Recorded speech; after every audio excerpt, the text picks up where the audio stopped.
Hey guys, this is Real Appalachia with Shane. And Melody. And it is a gorgeous day to be out in Appalachia. It sure is, for once. For once, yes. We're not getting rain, yeah. We are coming at you from St. Charles, which is known as City of the Lord. But it's not a city, it's a little town. Well, it used to be a town. That's right, and we'll tell you guys more about that later. Yeah, there's a lot more to that story. That's right, and St. Charles was also home of the midgets. Yeah. And we'll get into that later too. We will, so we better get on the road and start getting into some of this. Yes, stay tuned, give us the thumbs up, leave us a comment, and subscribe to our channel. Yes, let's get on the road. Alright, we thought we'd take up this rough graveyard hill. I just hope we don't back down it like we've had to do a couple times. Like at Cigarette Holler. Yeah. If you haven't seen that video, go watch it. Still undefeated as our worst, least favorite holler we've ever been on.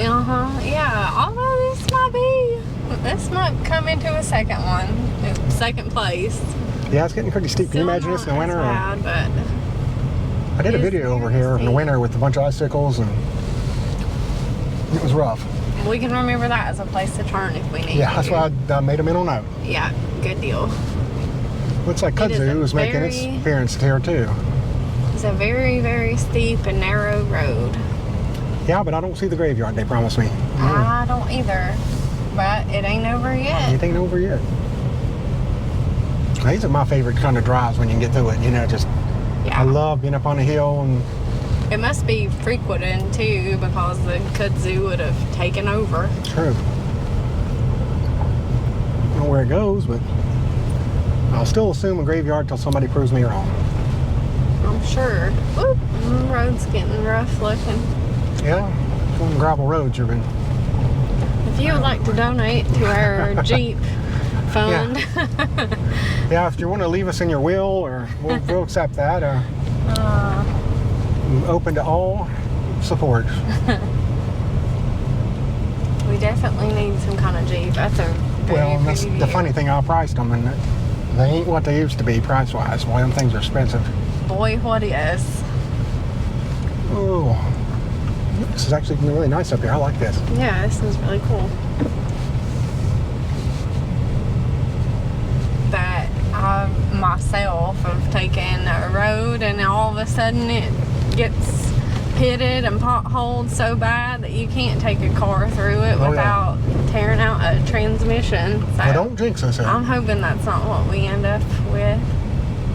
No, I'm a decent at backing up, but thank God for these rear cameras now.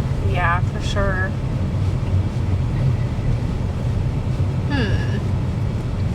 We don't know where we're going. I know, for a second I thought that was like a cul-de-sac. I was like, wait a minute. It looks like it's almost going to end up off of the hill, like come back out somewhere. I think it does, yeah. I still don't know where the graveyard is, and somebody will tell us, well, you missed it. It was probably up on the mountain. Yeah, it's a rough road to my family cemetery, and I know that is hard. We've had deaths in the family at horrible times of the year weather-wise, and it's not an easy trek. But you're exactly right. This empties back out. It empties back out, We didn't see a and it graveyard. looks like it goes straight down. There's a steep. That's what I'm saying. Is it just a cliff? We didn't see a graveyard, but it was a pretty cool drive. Well, we didn't die either, so that's there you go. Kind of a win, I guess. As promised, we're on the road heading into St. Charles. And St. Charles is in Lee County, if I know my geography, like I claim to know it. Well, you do, at least on this anyways. All right. Yeah.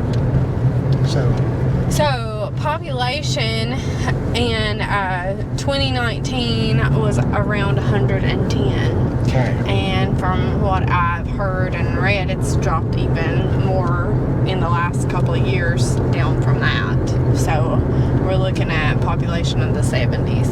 Wow, that's a big drop. I mean, that's 10 years, that's a lot. Yeah. What you see a lot in these old coal towns, which St. Charles absolutely is that, you know, the big drop off because the school systems move out, the hospitals, medical care, grocery stores, everything's inconvenient in a drive. Yeah. So people usually move closer to those types of things, and that's kills off a town like this. But as we talked about before too, there's other factors that we'll get into here in a minute. Yeah, so this is that's part of the reason. There's different reasons for the population dropping, but office was first established in St. Charles in 1908, and it was named for Charles Bondurant, a coal mining official.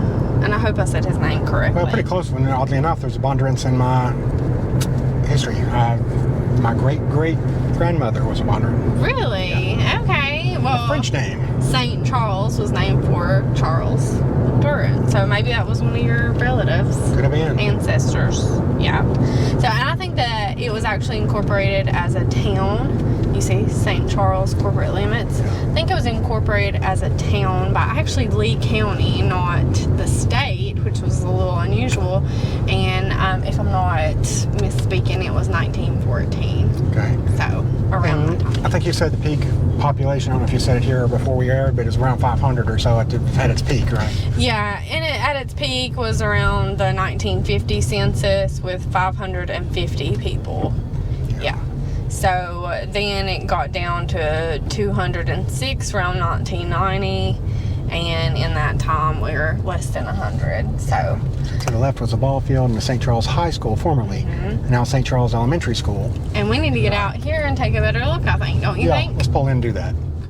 So we stopped at the ball field just to have concrete proof that it does say home of the midgets. Yes, it is looking very faded, but yeah. And I can imagine that's a very controversial mascot. I know what would have to change it to these days. I don't know what's acceptable anymore. I don't know. I would think just something more. Three people? I don't know. Probably just something totally different. Oh, yeah, I guess that's true. Like Yeah. Orange Wave or something. Yeah. Here's the St. Charles Elementary School now. It used to be the high school, so. Yeah. Can you look at that? And it's kind of surprising that they still. Oh wait, is it still in a order? Like, are they still using it? I can't tell. It looks like it though. It says open house August 9th, so I guess so. It kind of threw me when it said 2003 to 2006, but. Yeah. Okay, we're back on here, and there's Bonnie Blue. Hopefully, we'll have time to do a little video from there today as well. Yeah, that'd be great. Yeah, Bonnie Blues. That's a cool name. A lot of, like I said, coal history down through here, and to the right is the St. Charles Rescue Squad. Now, they used to have a town hall, but we're getting into that in a minute about it's not a town anymore. Yes. Alrighty, so we decided to stop and take a look. This is the old UMWA building, and I don't know if they still meet here or not. It looks in some great shape, so maybe they do, and there's a post office. Yep. Now, we talked about before, this was a town at one time, and then within the last year, they just turned their charter in, or actually was just dissolved because they couldn't get anybody to serve on the town council. From what I read, the county, Lee County, actually requested that the charter be dropped. Yeah, there was a few write-in votes in 2016, but no one was sworn in. And so they hadn't had anybody on the town council since about 2016. And you can kind of see that it's the people that stay for the most part are, aged or infirm. They've got certain reasons why I can see them not wanting to necessarily be engaged for the most part. That doesn't obviously isn't everybody, but and talking like about 70-some people, then yeah. And we talked, there's different reasons that the town, the population has went down, one being the decline of the coal mines, but also St. Charles is mentioned a lot in the book Dopesick by Beth Macy. A doctor by the name of Art Van Zee.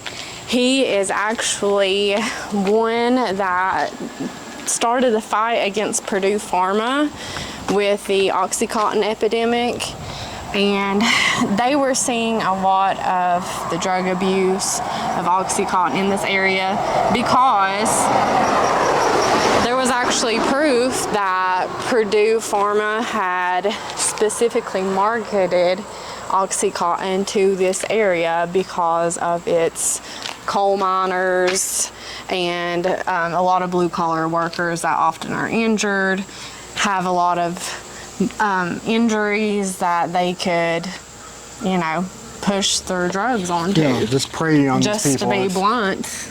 Yeah, and that's the shame of it all, is it is these hardworking people who sacrifice so much of their bodies just to make a living.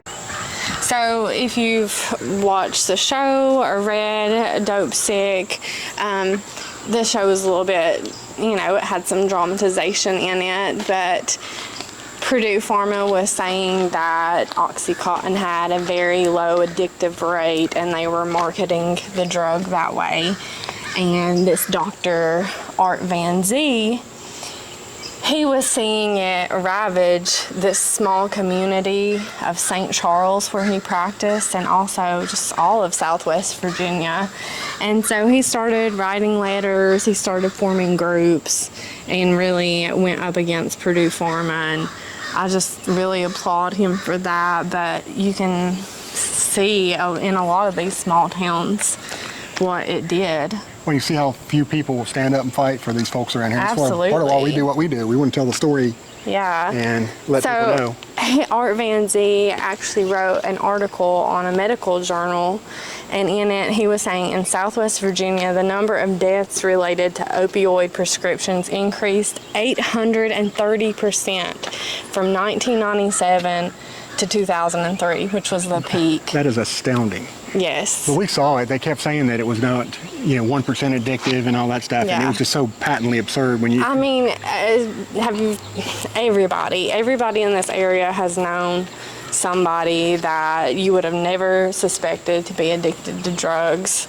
And a lot of doctors didn't know better, or, Perdue had a lot of dirty practices that got people addicted, and it just totally ruined their lives. It ruined families. It did a lot of damage to the area. For nothing more than stock price. That's what's so disgusting about it. Just enrich people for no reason. And I'm thinking down there is the Black Lung Center and also the Medical Center. And I'm wondering if that's where Art Van Zee practiced. But I read Dopesick, or at least the majority of it, and I read that the community of coal miners here actually raised money themselves to get that medical facility in decades ago. And I also read that Art Van Zee was at the top of his class in medical school. He was one of the best doctors they had seen, and he come to practice here because he wanted to help people in a rural community like this. And I just really applaud his passion for our community, and especially not even being from the area himself. You don't always see that, so I really appreciate that. Absolutely, yeah. It just shows you that not everybody's just out for a buck, or some people actually care. People care, yeah. Okay, we're back on the road. And it's kind of, sad to see. This was once a pretty booming town, even though it was 500 people. There was a lot of hustle and bustle, and a lot of traffic came through here. Right. And now you see all these buildings are gone or boarded up, and they've been hit with the typical thing you've seen here. They've been flooded before. And speaking of which, our hearts and prayers are with the good folks in Kentucky and Buchanan County, Virginia, and Dickinson County. Absolutely, yes. What they are going through is just terrible, absolutely terrible. And we've made our donations, and we encourage all of you guys to do that. Also, I know that Kentucky.gov is one place that you can safely donate money to the people of Kentucky that's been affected by flooding. Yeah, and we're looking for other ways we can participate as well, so we're trying to explore any options we can do. So there's a whole fire truck. That was amazing, people, wasn't it? Yeah, and this is just typical your coal town. You could tell these houses were built back before there was a need for paved streets, and so they're really close to the road. Mm-hmm. And the road came through, and vehicle traffic increased. But little blue house, I think it's cute. You see the signs up for slow, kids at play. They're watching out for their little ones. Yeah, absolutely. So we'll drive up here and take a little look, and then see what else is left here in St. Charles. Like I said, it's always a pretty small town, but it's really dropped off to less than 100 people. Yeah. I was trying to calculate my head. We're just testing to see if I was paying attention. Right? He's trying to count as we go through the houses. Well, you could do it that way. Probably be quicker. Yeah, it looks like, it's pretty right here and congested. Not congested, that's not the word, but right in the center of the main road. Contained, yes. You're not very far from Harlan County, Kentucky when you get over here. So it's right near the state border, so I don't know, a lot of people don't realize how close a lot of these things are to each other, but Right. they sure are. But Yeah, Lee County is right at the tip of Virginia. Like you said, right at Kentucky, so. we'll get up here to this railroad and make a turn around. That sounds good. And we just did this intentionally. I'm selfish, but That's okay. yeah, I'm selfish. It's Kennedy Drive, That's right. named in honor of my daughter Kennedy. So Not really. not really. I'll pretend so. It is a private drive, so I'm wondering if they have a daughter named Kennedy also, Very or well maybe could that's be. their last name. Yeah. Yeah. Just thought we would do one more little sweep. So we're leaving Kennedy Drive and just gonna get back on the road through St. Charles, give you another glance. Sometimes you see stuff on one side that you wouldn't see on the other. And one cool thing we want to be sure to show is this patchwork roof. We just think that's really cute. It is. It looks like a quilt or something, doesn't it? Yeah, It's so neat. I love it. Yeah, I love that too. Just Yeah. add some appeal to make you look over. It sure does. And apparently like trains, according to their mailbox. I love trains too, so I thought you would relate to that. Relate. Yes. Let's make one little trek back through town and Yeah, you wonder if, tin is really expensive, and you wonder if maybe they didn't have the money to get all one sheet or whatever. But I just love that about Appalachia, is that you see that a lot when people are lacking in financial aspects. At times they can turn that into some kind of positive and throw some creativity into it, and I really love to see that. And I'm not saying that's the case with them at all, just a good wondering. reminder. Yeah. And that reminds me too, is I wrote an article a few years back when I was doing a little bit more blogging type stuff, Yeah. and it was called the Make Do Appalachian, and that's exactly what we do. We make do, Right, yeah. That's what you do. You make do. Don't always have exactly what you want or need, but you find something to make it work. Exactly right. And you make the best out of it. Yeah. And it's how you have a happy life. That's You exactly don't right. notice what you don't have. You make positives out of what you do. Yeah. I've heard so many people, and my family included, say, we grew up poor, but we never knew we were poor. And I think that that's an awesome thing, just like you said, you don't focus on what you're lacking, but you focus on what you have. Right, so my family was in coal mining, and I honestly don't know the good times from the bad. And you know that business, up and down like yo-yo. Yeah, it's always up and down for everybody. But I was just as happy, no matter if it's good, bad, or ugly. Yep.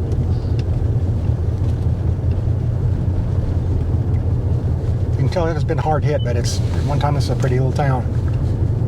It is. And the actual corporate limits that it shows is actually even smaller than what we drove through, but I hate to see that, the Black Lung and Respiratory Care Center, that's a hangover from the coal mining days, and sad to know that there's such a need for that here. oh, absolutely. Yeah. Which ties in a little bit of what we talked about earlier with the drugs and all that stuff too, is there's a lot of pain and suffering Yeah. with that industry. Coal mining was a tough business. Sure was. I knew a lot of people that had, been crushed by a rock or in Yeah. a mine collapse, and it may not have taken their life, but it took a lot other things from them. So Well, and that's the thing too, there's a lot of pride and hard work in this area. You built with that instilled in when you can't do it anymore. So as a man back in the day, and I don't mean to be sexist at all, but they were just, if you weren't working, you didn't feel valuable yeah, and lost your sense of identity and yeah, self-worth, and then bad things happen, you go in a downward spiral, a lot of times. absolutely. But that is a look at St. Charles. Hey guys, that was a look at St. Charles, Virginia. Yeah, we're trying to adjust here. Yeah, I had my glasses and they're halfway on my head. And My hair and my face. so it wasn't a good look for us, so we just thought to just hesitate about 5 seconds. Yeah, that's right. Anyway, if you enjoyed it, Yes, please give us a thumbs up, subscribe to our channel, leave us a comment, tell us your thoughts, and we are going to get on the road. yes.